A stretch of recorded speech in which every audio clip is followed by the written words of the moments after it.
આજે બે ને રમત રમાડું છું, ધ્યાનથી જોજો.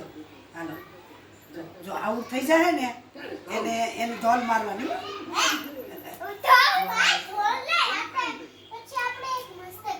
હાલો હાલો. એ મોર ઉડે,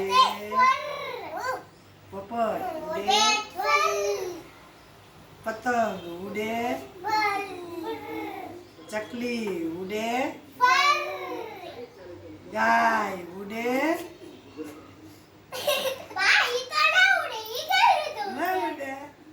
તો હાલો ફરીથી.